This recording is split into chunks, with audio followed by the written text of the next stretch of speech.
हिमाचल प्रदेश, देवभूमि जहां प्रकृति की हर घाटी में आस्था की एक नई कहानी बसती है। यहाँ पहाड़ केवल रास्ते नहीं बनाते, बल्कि संस्कृति, विश्वास और लोक जीवन को भी दिशा देते हैं। आज की ये यात्रा हमें शिमला से तत्तापानी, सुन्नी, बसंतपुर और करियाली तक लेकर जाएगी। ये यात्रा है आस्था की, प्रकृति की, पर्यटन की और उन महिलाओं की जो अपने हुनर और मेहनत से आत्मनिर्भर हिमाचल की नई तस्वीर गढ़ रही हैं। रास्ते में पड़ता है गोल्फ कोर्स क्षेत्र, जो प्राकृतिक सौंदर्य और पर्यटन गतिविधियों के लिए आकर्षण का केंद्र है। हरे भरे मैदानों और खुली वादियों के बीच पर्यटक घोड़े और खच्चरों की सवारी का आनंद लेते दिखाई देते हैं। ये केवल मनोरंजन नहीं, बल्कि स्थानीय लोगों के लिए रोजगार का भी एक माध्यम है। पर्यटन से जुड़े ऐसे छोटे छोटे कार्य पहाड़ी क्षेत्रों की अर्थव्यवस्था को मजबूती देते हैं। हिमाचल की यात्रा का आनंद केवल मंजिल तक पहुंचने में ही नहीं, बल्कि रास्ते में मिलने वाले ऐसे अनुभवों में भी है। पहाड़ों की ये धीमी और सुकून भरी रफ्तार पर्यटकों को प्रकृति के और करीब ले आती है। तत्तापानी की ओर बढ़ते हुए हमारा पड़ाव आता है सुन्नी।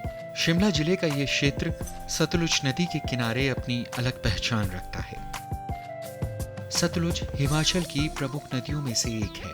पहाड़ों को चीरती हुई ये नदी केवल जलधारा नहीं, बल्कि इस पूरे क्षेत्र के जीवन, संस्कृति और आजीविका से जुड़ी हुई है। सुन्नी से गुजरते हुए सतलज का प्रवाह हमें यह एहसास कराता है कि हिमाचल की नदियां केवल प्राकृतिक धरोहर नहीं है, ये पर्यटन, ऊर्जा, कृषि और स्थानीय जीवन की धुरी भी है।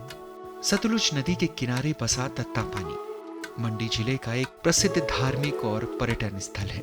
यहाँ के प्राकृतिक गर्म जल स्रोतों के कारण इस स्थान का नाम दूर दूर तक जाना जाता है। तत्तापानी का अर्थ ही है गर्म पानी। स्थानीय मान्यता है कि यहाँ के गर्म जल में स्नान करने से शरीर को आराम मिलता है और अनेक लोग इसे स्वास्थ्य एवं आध्यात्मिक शुद्धि से भी जोड़कर देखते हैं। तत्तापानी केवल प्रकृति का उपहार नहीं, बल्कि आस्था का भी महत्वपूर्ण केंद्र है। विशेष रूप से मकर संक्रांति के अवसर पर यहाँ श्रद्धालुओं की बड़ी संख्या पहुँचती है। तत्तापानी एक धार्मिक स्थल है, जिसे कि महर्षि जमदग्नि ऋषि की तपोस्थली भी माना जाता है। यहाँ पर जो गर्म पानी के चश्मे हैं, वो उनकी तपस्या की वजह से है। हमें जो पूर्वजों ने बताया है कि यहाँ पर एक बार महर्षि जमदग्नि ऋषि तपस्या कर रहे थे और कुछ राक्षसों ने उन पर आक्रमण किया था, जिसे देखते हुए महर्षि परशुराम जी मणिकरण से नहाते हुए अपनी मन की इच्छा से वहाँ से अंतर्ध्यान होकर तत्तापानी में प्रकट हुए और उन्होंने यहाँ पर अपनी धोती निचोड़ी थी, जिसकी वजह से यहाँ पर गर्म पानी के चश्मे बने। अब समय के साथ यहाँ पर बांध बन गए, जिसकी वजह से वो नेचुरल जो रिसोर्सेज थे वो पानी में सम्मिलित हो गए हैं। बट उस तपोस्थली को जारी रखने के लिए यहाँ पर पानी को ड्रिल करके निकाला गया है। अब जो यहाँ पर पानी के चश्मे हैं वो यहाँ के लोगों ने मिलकर बनाए हैं, पंचायतों ने काम किया है। तत्तापानी में तुलादान की परंपरा का विशेष महत्व है। तुलादान का अर्थ है व्यक्ति के शरीर के भार के बराबर अनाज, फल, गुड़, तिल, वस्त्र या अन्य सामग्री का दान करना। भारतीय धार्मिक परंपरा में दान को सेवा, करुणा और लोक कल्याण से जोड़ा गया है। तत्तापानी में मकर संक्रांति के अवसर पर तुलादान की परंपरा विशेष श्रद्धा के साथ निभाई जाती है। श्रद्धालुओं का विश्वास है कि इस पवित्र अवसर पर किया गया दान जीवन में सुख, शांति, समृद्धि और पुण्य का मार्ग प्रशस्त करता है। कई परिवार अपनी मनोकामना पूर्ण होने पर भी तुलादान करते हैं। यहाँ पर मकर संक्रांति का बहुत बड़ा मेला लगता है, जो कि 1 महीने तक चलता है, जिसमें यहाँ पर लाखों लोग स्नान करते हैं और तुलादान करते हैं।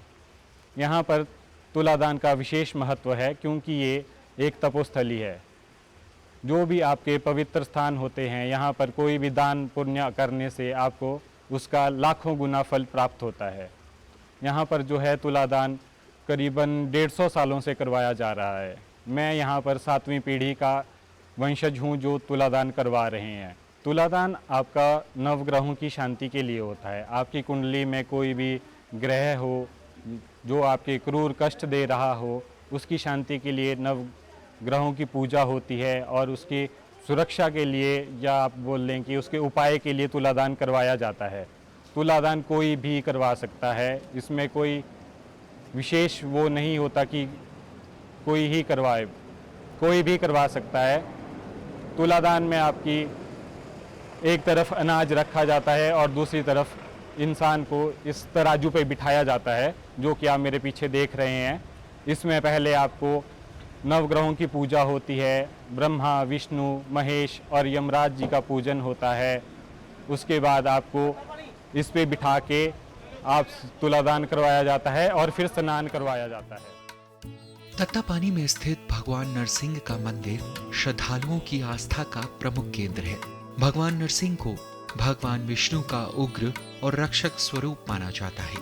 धार्मिक मान्यता के अनुसार भगवान नरसिंह ने भक्त प्रहलाद की रक्षा के लिए अवतार लिया था, इसलिए श्रद्धालु उन्हें संकटों से बचाने वाले और धर्म की रक्षा करने वाले भगवान के रूप में पूजते हैं। मंदिर में आने वाले श्रद्धालु अपने परिवार की सुख, शांति, स्वास्थ्य और जीवन की कठिनाइयों से मुक्ति की प्रार्थना करते हैं। तत्तापानी के बारे में आप सभी लोग जानते हैं, ये एक धार्मिक स्थल है। यहाँ आज हमारा जो मेन यहाँ पे आने का उद्देश्य था वो तुलादान था। आज हम तुलादान के लिए यहाँ पे आए थे परिवार सहित, अपनी सासू माँ के साथ, पतिदेव के साथ और बच्चों के साथ हम यहाँ आए घूमने फिरने। और इसके अलावा अभी हम जो है नारसिंह देवता जी के मंदिर में खड़े हैं। ये मंदिर बहुत ही प्राचीन मंदिर है और बहुत ही इसकी महत्वपूर्णता रही है। और तत्तापानी क्षेत्र क्यों हमारे लिए जो है बहुत फेमस हो चुका है, क्योंकि आजकल यहाँ पे रिवर राफ्टिंग की जाती है, बोटिंग कर रहे हैं, हाई स्पीड बोटिंग है। हमने भी यहाँ आके बोटिंग को बहुत एंजॉय किया। मैं आप सभी से अनुरोध करती हूँ कि जितने भी लोग हैं वो आएँ यहाँ पे और तत्तापानी क्षेत्र को जो है बहुत ज़्यादा उन्नति की ओर ले जाएं, ताकि ये बहुत अच्छे से टूरिस्ट क्षेत्र जो है हमारे लिए बन जाए। भगवान नरसिंह मंदिर के समीप स्थित लक्ष्मी नारायण मंदिर भी श्रद्धालुओं के लिए विशेष महत्व रखता है। भगवान विष्णु और माता लक्ष्मी को समृद्धि, संरक्षण और मंगल का प्रतीक माना जाता है। मंदिर प्रांगण में भगवान हनुमान की प्रतिमा श्रद्धा और शक्ति का संदेश देती है। हनुमान जी को भक्ति, साहस, सेवा और संकट मोचन के रूप में पूजा जाता है। इसी परिसर में शनिदेव की प्रतिमा भी स्थापित है। श्रद्धालु शनिदेव के समक्ष जीवन की बाधाओं से मुक्ति और कर्मों के शुभ फल की प्रार्थना करते हैं। ये मंदिर हमने 6-7 साल पहले बनवाया। शनि भगवान जी है, ये इंसाफ के देवता है और सूर्य पुत्र है, छायानंद, छाया इनकी माता का नाम है। तो यहाँ लोग आते हैं, शनिवार को इसका ज़्यादा महत्व समझते हैं। इनके दरबार में इंसाफ मिलेगा, और जगह इतना इंसाफ नहीं है जो इनके दरबार में इंसाफ है जी। ये सूर्य पुत्र है। ये मंदिर परिसर हिमाचल की उस समन्वित धार्मिक परंपरा का उदाहरण है जहाँ विभिन्न देवी देवताओं के प्रति आस्था एक ही स्थान पर दिखाई देती है। तत्तापानी से होकर बहती है सतलुज नदी। नदी के किनारे का ये क्षेत्र धार्मिक आस्था के साथ साथ पर्यटन का भी महत्वपूर्ण केंद्र बन चुका है। यहाँ पर्यटन, बोटिंग और अन्य जल आधारित गतिविधियों का आनंद लेते हैं। नदी किनारे बैठकर परिवार और मित्रों के साथ पिकनिक मनाना भी लोगों को खूब भाता है। मई और जून के महीनों में मौसम अनुकूल होने पर सुन्नी और तत्तापानी के बीच बोटिंग का अनुभव पर्यटकों के लिए खास आकर्षण का केंद्र बनता है। तत्तापानी आकर मुझे बहुत अच्छा लगा। तत्तापानी के अंदर सबसे बेसिकली जैसे हम घूमने आए तो यहाँ का जो बोटिंग का, इधर घूमने का, गर्म कुंड का बहुत अच्छा अरेंजमेंट था और बैठने के लिए भी यहाँ पर बहुत अच्छा अरेंजमेंट था। और यहाँ का जो खूबसूरती है वो देखने लायक है, और इस खूबसूरती को एंजॉय करने के लिए यहाँ पर अगर थोड़ा सा इम्प्रूवमेंट और कर दिया जाए ना तो लाइफ एकदम कूल। जो भी यहाँ आता है वो चिल मारने के लिए आता है, लाइफ ऐसे उसको लगता है बोला पता नहीं कहाँ पहुँच गए। और जो लाइफ के बारे में बात की जाए, यहाँ की वादियों के नज़ारे बहुत ही शानदार हैं। हमारे साथ हमारी फैमिलीज़ हैं, 3-4 फैमिलीज़ हैं जिनके साथ हम यहाँ पे पूरा एंजॉय कर रहे हैं। और मैं कहता हूँ आएँ तो यहाँ पर 4-5 फैमिलीज़ इकट्ठे ही आएँ, जिससे आपको गेट टुगेदर का भी टाइम मिलता है। कहीं और आप टाइम बिता नहीं सकते। आज के ज़माने में 4-5 फैमिलीज़ का इकट्ठा होना अपने आप में बहुत बड़ी बात होती है। और 4-5 फैमिलीज़ जब इकट्ठी होती हैं तो पुराने ज़माने की याद आती है। जैसे हम दादी नानी के घर जाते थे तो वैसे ही कल्चर हमारे को दोबारा देखने को मिलता है। और पिकनिक स्पॉट इससे बेस्ट कुछ नहीं है यहाँ पर। मैं अपनी फ्रेंड्स और फैमिली के साथ आई हूँ। हम लोग नालदेहरा में स्टे कर रहे थे और हम लोगों ने वहाँ पे 2 दिन का स्टे किया है और आज हम तत्तापानी आए हैं। यहाँ का एम्बियंस और एयर क्वालिटी बहुत अच्छा है। इवन जो सनलाइट है वो बहुत ही लाइट है और बहुत सॉफ्ट सी ब्रीज़ है जिससे हमें बहुत ही कंफर्टेबल फील हो रहा है। हम लोग सब फैमिली के साथ यहाँ पे पिकनिक कर रहे हैं। हम लोगों ने भेलपुरी और कुछ यहाँ पे प्रिपेयर करा है यहीं पे, तो बहुत अच्छा लग रहा है। हम लोगों ने यहाँ पे बोटिंग ट्राई करी, वो भी बहुत अच्छी एक्टिविटी थी। तो ओवरऑल माहौल यहाँ का बहुत अच्छा है एंड यहाँ पे सब कुछ आके हमें रिजुविनेटेड फील हुआ काफ़ी ज़्यादा। और मेरा ओवरऑल एक्सपीरियंस यहाँ पे काफ़ी अच्छा था। So this place is obviously suggested for everybody to visit. जब मैं यहाँ तत्तापानी आया तो मुझे बहुत अच्छा लगा। तो यहाँ का वातावरण और एटमॉस्फेयर बहुत अच्छा है और यहाँ पर मैंने बोटिंग की, बोटिंग भी बहुत अच्छी लगी और एक्टिविटीज़ भी बहुत अच्छी है। तत्तापानी में एक ओर मंदिरों की घंटियां हैं तो दूसरी ओर सतलुज की लहरों पर रोमांच। यही संगम इस स्थान को धार्मिक पर्यटन और प्रकृति पर्यटन दोनों के लिए विशेष बनाता है। तत्तापानी की यात्रा स्थानीय स्वाद के बिना अधूरी है। यहाँ की गर्मा गर्म जलेबी और पकौड़े पर्यटकों को विशेष रूप से आकर्षित करते हैं।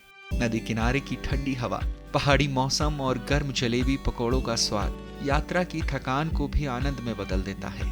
स्थानीय व्यंजन और छोटे व्यवसाय पर्यटन के साथ साथ क्षेत्र की आर्थिक गतिविधियों को भी गति देते हैं। तत्तापानी से लौटते हुए हम पहुंचे सुन्नी के प्राचीन और पवित्र महाकाली मंदिर। यह मंदिर क्षेत्र की धार्मिक आस्था का एक प्रमुख केंद्र है। यहाँ माता महाकाली को शक्ति, संरक्षण और बुराई पर विजय के स्वरूप में पूजा जाता है। मंदिर परिसर में भगवान शिव के 12 ज्योतिर्लिंगों की प्रतिमाएं स्थापित हैं, जो भगवान की शैव परंपरा और भगवान शिव के विभिन्न पवित्र धामों की स्मृति कराती हैं। मंदिर परिसर में भगवान गणेश और भगवान हनुमान की प्रतिमाएं भी स्थापित है। गणेश जी को विघ्नहर्ता और शुभारंभ का देवता माना जाता है, जबकि हनुमान जी श्रद्धा, साहस और सेवा के प्रतीक है। हमारी यात्रा का अगला पड़ाव है बसंतपुर का श्री सधाई माता मंदिर। स्थानीय श्रद्धालुओं के लिए यह मंदिर गहरी आस्था और विश्वास का केंद्र है। स्थानीय मान्यता में सधाई माता को क्षेत्र की रक्षक देवी के रूप में श्रद्धा पूर्वक पूजा जाता है। श्रद्धालु यहाँ अपने परिवार की सुख, शांति, स्वास्थ्य, समृद्धि और मनोकामना पूर्ति के लिए आते हैं। यहाँ मंदिर बसंतपुर जो सधाई माता मंदिर के नाम से प्रसिद्ध है, यहाँ पर ये मंदिर जो है काली माँ का मंदिर है। इसमें जो है भीमा काली के स्वरूप की जो है वो पूजा की जाती है। और इस मंदिर का जहाँ तक इतिहास की बात है तो यह मंदिर जो है बहुत पुराना मंदिर है। हालांकि इसके जो लिखित दस्तावेज जो हमारे पास जो लिखित दस्तावेजों में इसका इतिहास है वो लगभग 150 से 200 साल पुराना है। हालांकि यह मंदिर जो है बहुत पुराना है। जब यहाँ के लोगों का जीवन आदिवासी जीवन था, उस वक्त से लेकर यह मंदिर यहाँ पे स्थित है। परंतु जैसे इस मंदिर की बनावट, इसकी शैली से जो हमें भी अनुमान लगता है, इसका जो निर्माण है वह जो है मुग़ल कालीन पीरियड के अनुसार के समय में इसका निर्माण हुआ है। और दंत कथाओं में यह कहा जाता है, माना जाता है कि जो भज्जी रियासत के जो राजा हुए हैं, वैसे तो ये उनकी कुलदेवी भी है, उन राजाओं द्वारा जो है इस मंदिर का जो है निर्माण किया गया। हालांकि उससे पहले यह जो है मंदिर जो है मिट्टी और पत्थरों से बना हुआ था और यहाँ पे पाषाण मूर्ति जिसकी आज भी पूजा उसी रूप में की जाती है। तो इसके अलावा जो यह मंदिर है, यह भज्जी रियासत के राजाओं से भी इसका जो है संबंध है। भज्जी रियासत के 4 परगने, जिसमें बड़ा बल, छोटा बल, चौथा और सराज, उसमें जो है ये सधाई घाट के नाम से जो है ये एक घाट है। इसमें इन घाटों में जो है सबसे बड़ा घाट जो सधाई घाट ही माना जाता है। इसमें दूसरा घाट जो शाली घाट है, ठीक है जी, और तीसरा घाट जो करयाली घाट माना जाता है, और चौथा घाट जो इसका जो है वो काली घाट है, जो सुन्नी में जो स्थित है। इसमें जो वहाँ के जो राजाओं का जो परिवार है वहाँ पे जो कुलिस्ट के रूप में जो वहाँ पे पूजाएं करते हैं। जहाँ तक यहाँ की व्यवस्था का सवाल है, यहाँ की जो इसका मंदिर का जो एडमिनिस्ट्रेशन जो प्रशासन है वो जो यहाँ के लोग करते हैं। यहाँ के लोग जो है पुराने समय से लेकर अपने खानदानी कार कामों के और खानदानी कारों के अनुसार जो है यहाँ पे अपनी अपनी सेवाएं दे रहे हैं। उसी तरह मैं भी यहाँ पर जो अपनी खानदानी कार भंडारी के रूप में कर रहा हूँ। उसी तरह यहाँ पे जो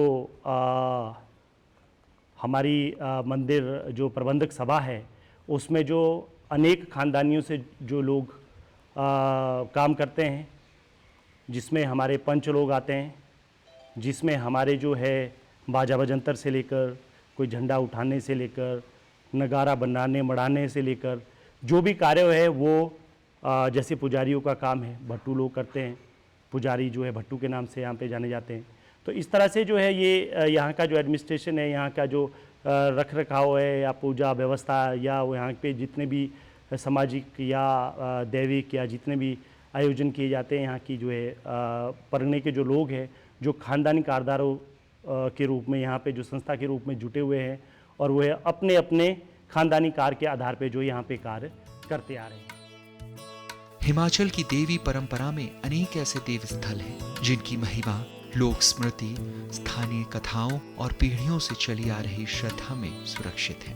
सधाई माता मंदिर भी इसी जीवंत लोक आस्था का प्रतीक है। इस मंदिर की पूजा करना हमारी खानदानी कार है। हम यहाँ पर 2 समय पूजा करते हैं, सुबह व शाम।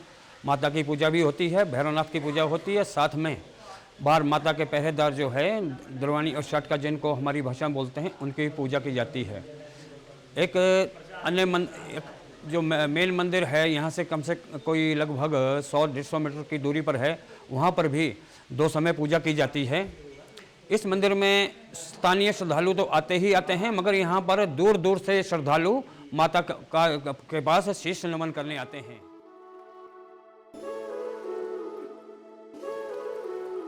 देवी के प्रति हिमाचल की आस्था केवल मंदिरों तक सीमित नहीं है। ये गांवों की परंपराओं, मेलों, लोकगीतों और लोगों के दैनिक जीवन में रची बसी है। हमारा जो ये मंदिर है ये पुरातन मंदिर है और राजाओं के टाइम से ये मंदिर है। इसको जो हमारे यहाँ के राजा होते थे उन्होंने इसका निर्माण किया था। तो इस जो मंदिर की आस्था है वो हमारे पूरे इलाके के साथ जुड़ी है। और ये जो माता है हमारी, ये माँ सधाई के नाम से जानी जाती है। और हमारी जो सराहन वाली माता है, कहा जाता है कि ये उनकी ही एक बहन है जो हमारे यहाँ पे स्थापित किया गया था। तो पुराने ज़माने में कहा जाता है कि यहाँ पे जो हमारे बुजुर्ग बताते हैं कि जब भी यहाँ से कोई डेड बॉडी जाती है तो वो उसको हम लोगों को उस जितने भी हमारे यहाँ परगना कहते हैं उनके जितने भी जो डेड बॉडी जाती है वो हमारे को इस मंदिर से होते हुए ले जानी पड़ती है। जितने भी हमारे शुभ कार्य होते हैं वो हम यहाँ से स्टार्ट करते हैं। जैसे वैवाहिक हमारा शादी करने के लिए अगर लड़का जाता है तो हमें यहाँ पे सबसे पहले माथा टेक के जाना पड़ता है। और जैसे ही वरवधू आते हैं तो तब भी हमें यहाँ पे उनको माथा टिकवाना पड़ता है। और जो हमारी आस्था है इस मंदिर से, ये मतलब माता जो है साक्षात रूप में यहाँ बैठी है और लोगों की मनोकामनाओं को पूर्ण करती है, ऐसी धारणा और आस्था बनी है। और हम लोगों ने बहुत बार इस चीज़ को आजमाया है कि ये माता सर्वथा यहाँ पर विराजमान है। यात्रा आगे बढ़ती है शिमला के करयाली माता मंदिर की ओर। यहाँ माता को काली माता के स्वरूप में श्रद्धा पूर्वक पूजा जाता है। माता काली को शक्ति, निर्भयता और अन्याय के विरुद्ध संघर्ष का प्रतीक माना जाता है। श्रद्धालुओं का विश्वास है कि माता अपने भक्तों की रक्षा करती हैं और जीवन की कठिनाइयों में उन्हें साहस प्रदान करती हैं। करयाली माता मंदिर क्षेत्र की धार्मिक चेतना और देवी भक्ति की एक महत्वपूर्ण कड़ी है। यहाँ आने वाले श्रद्धालु माता करयाली के चरणों में अपनी आस्था, प्रार्थना और विश्वास अर्पित करते हैं। इस यात्रा में हमें एक और प्रेरक तस्वीर देखने को मिली। ये तस्वीर है स्वयं सहायता समूह से जुड़ी महिलाओं की, जो अपने हुनर, मेहनत और सामूहिक प्रयास से आत्मनिर्भरता की नई कहानी लिख रही हैं। इस समूह की अध्यक्ष ज्योतिका वर्मा न केवल स्वयं व्यापार कर रही हैं, बल्कि अन्य महिलाओं को भी रोजगार और आत्मनिर्भरता का अवसर दे रही हैं। का जो गठन है वो 2016 में हुआ है, जब से हम एनयूएलएम के तहत जो ग्रुप खुले हैं, जब से हम उन ग्रुपों में जुड़े हैं। सबसे पहले हमारा जो है पंचायत में ग्रुप बने हैं और हमारी पंचायत में पूरे 12 ग्रुप बने हैं और उन 12 ग्रुपों को जोड़ के हमारा एक वीओ बना है, विलेज ऑर्गेनाइजेशन। और जो हमारा विलेज ऑर्गेनाइजेशन है उसका गठन 2019 में हुआ है और ग्रुप हमारे 2016 में बन चुके हैं। पर जब 2016 में हमने शुरुआत की थी तो एक टाइम ऐसा था कि महिलाएं ग्रुप में जुड़ने से पहले डरती थी, पर हमने छोटी छोटी बचत जो है शुरू की और धीरे धीरे जो है हमारा प्रोसेस बढ़ता गया और धीरे धीरे जो है महिलाएं घर से बाहर निकलने लगी। एक टाइम ऐसा था महिलाएं इतना डरती थी कि पता नहीं ग्रुप क्या है, हम क्या करेंगे, कैसे करेंगे। पर धीरे धीरे जब ग्रुप में हमें रिवॉल्विंग फंड आने लगा, जैसे स्टार्टिंग में हमें आता है स्टार्टअप कॉस्ट आती है 2500 जो हमें ग्रुप में दी जाती है, उससे जो हम अपना छोटा सा एक जो अपना सामान रखने के लिए एक छोटा सा एक ट्रंक टाइप ले सकते हैं और बैठने के लिए जो हम अपने लिए दरिया भी ले सकते हैं, वो भी हमें जो है ग्रुप से प्रोवाइड करते हैं। तब जो लेडीजों का इंटरेस्ट धीरे धीरे जो है बढ़ता गया और महिलाएं घर से बाहर निकलनी शुरू हो गई। और उसके बाद हमारा जो 12 ग्रुप बने, 12 ग्रुप के बाद हमारा जैसे मैंने बताया वीओ बना और जिसका नाम संजीवनी है, 2019 में गठन हुआ। और उसके बाद आती है हमारी बारी ब्लॉक की और ब्लॉक में जो हमारा एक CLF बना है, क्लस्टर लेवल फेडरेशन। और उसके बाद जो हमारा वीओ है वो क्लस्टर लेवल फेडरेशन में जुड़ गया और हमारी महिलाएं जो है सबसे पहले पंचायत में आना शुरू किया, उसके बाद जो हमारी महिलाएं पंचायत से ब्लॉक तक पहुंच गई। और आज का समय ऐसा है कि हमारी जो महिलाएं हैं जिन्होंने वीओ बनाया है उनसे CLF बन गया, क्लस्टर लेवल फेडरेशन बन गया। उसके बाद हमारा DLF बन चुका है, डिस्ट्रिक्ट लेवल फेडरेशन, और जिसका नाम नारी शक्ति है। एक समय ऐसा था कि महिलाएं आत्मनिर्भर नहीं थी, पर जब से हम ग्रुप में जुड़ी है हमें एक रास्ता मिल गया है, एक प्लेटफॉर्म मिल गया है। उसे धीरे धीरे हमने अपनी बचत शुरू की और हमें इंटरलोनिंग होनी शुरू हो गई, क्योंकि हमारे ग्रुप में जो फंडिंग होती है वो ब्लॉक के थ्रू आती है। जैसे 10,000 आता है, फिर 30,000 की आती है फंडिंग, उसमें वो हमें जो अमाउंट आता है वो हमें विदाउट इंटरेस्ट आता है, वो हमारे ग्रुप को इंप्रूव करने के लिए आता है। महिलाओं ने धीरे धीरे छोटे छोटे लोन लेने शुरू कर दिए। अगर मैं आज के समय की बात करूं तो आज जो हमारी महिला है इतनी सशक्त हो चुकी है। एक समय था कि 10,000 का लोन लिया जाता था, लेकिन आज की महिला ग्रुप में जुड़ के 10 लाख का लोन के लिए भी ये बोलती है कि 10 लाख का अमाउंट भी कम है, क्योंकि हमने हर एक महिलाओं ने अपने ग्रुप में छोटे छोटे बिजनेस शुरू कर दिए हैं। हर एक महिला सशक्त हो चुकी है और आज की जो महिला है वो डिस्ट्रिक्ट लेवल फेडरेशन तक जा चुकी है। और हर एक महिला गांव, एक छोटे से गांव की महिला इतनी निर्भर हो चुकी है कि वो अपने पुरुष के साथ कंधे से कंधा मिला के उसके साथ सपोर्ट के लिए खड़ी रहती है। अचार, शहद, राजमा और प्राकृतिक खेती से जुड़े अन्य उत्पादों के माध्यम से ये महिलाएं स्थानीय संसाधनों को बाजार से जोड़ रही हैं। इनका कार्य केवल आय का साधन नहीं बल्कि ग्रामीण महिलाओं के आत्मविश्वास और सामाजिक सशक्तिकरण का उदाहरण भी है। तो कहते हैं कि जो जितना भी पॉलिश की हुई मार्केट में जितनी भी पॉलिश की गई है दालें हैं या कोई भी प्रोडक्ट है तो उसमें तो गुणवत्ता सारी खत्म हो जाती है। और जो हमारा नेचुरल फार्मिंग में जो तैयार किया गया है, अचार लो आप, चाहे हमारी हल्दी हो चाहे या दाल हो, तो सारा हमारा नेचुरल फार्मिंग में तैयार किया गया है। और हमारे इलाके में जो है कोई भी रासायनिक खाद का यूज़ नहीं करते हैं, क्योंकि ये जो हमारा रासायनिक खाद जो है ये बड़े बड़े बगीचों में जो है वहाँ यूज़ की जाती है। और हमारे जो एरिया, जो इधर वाला एरिया पड़ता है हमारा बसंतपुर ब्लॉक वाला एरिया, हमारे यहाँ पे हमारे को समूह के द्वारा भी जो है इसमें सबसे ज़्यादा हमारा जो आत्मा प्रोजेक्ट के द्वारा जो हमारे को नेचुरल फार्मिंग के लिए जो है ज़्यादा फोकस किया गया है। हमारे यहाँ पे रासायनिक खाद का भी बिल्कुल भी यूज़ नहीं किया जाता है। प्राकृतिक खेती से तैयार उत्पादों की बढ़ती मांग इन महिलाओं के लिए एक नए अवसर पैदा कर रही है। स्थानीय स्वाद, शुद्धता और पहाड़ी उत्पादों की पहचान अब बाजार तक पहुंच चुकी है। हम इसमें हमारे सारे जितने भी अपने लोकल जो हमारी उपज होती है हम उसको खरीदते भी हैं और उसको सेल आउट भी करते हैं। और जो स्थानीय और भी चीज़ें होती है उसका कोई अचार, कोई कुछ ऐसे करके लोगों की जीविका का साधन बनाते हैं। और हमारा जो सामान जो हम तैयार करते हैं वो हम अपनी स्टेट में भी मेलों में जाते हैं। और अभी हाल ही में दिल्ली प्रगति मैदान में हमारे स्टॉल लगे थे, वहाँ पे भी हमने अपना सामान जो हम तैयार करते हैं वो सारा बेचा है। जहाँ एक ओर हिमाचल की देव परंपरा लोगों को आस्था से जोड़ती है, वहीं सहायता समूह की महिलाएं मेहनत और आत्मविश्वास से समाज को आगे बढ़ा रही हैं। यह हिमाचल की उस बदलती तस्वीर का उदाहरण है जिनमें परंपरा और प्रगति साथ साथ चल रही है। शिमला से तत्तापानी, सुन्नी, बसंतपुर और करियाली तक की ये यात्रा हमें हिमाचल के अनेक रंगों से परिचित कराती है। यहाँ सतलुज की धारा है, तत्तापानी की गर्माहट है, तुलादान की परंपरा है, मंदिरों की आस्था है, पर्यटन का उत्साह है और स्वयं सहायता समूह की महिलाओं का आत्मविश्वास है। हिमाचल की यही कहानी है, प्रकृति के साथ जीवन, आस्था के साथ संस्कृति और मेहनत के साथ आत्मनिर्भरता।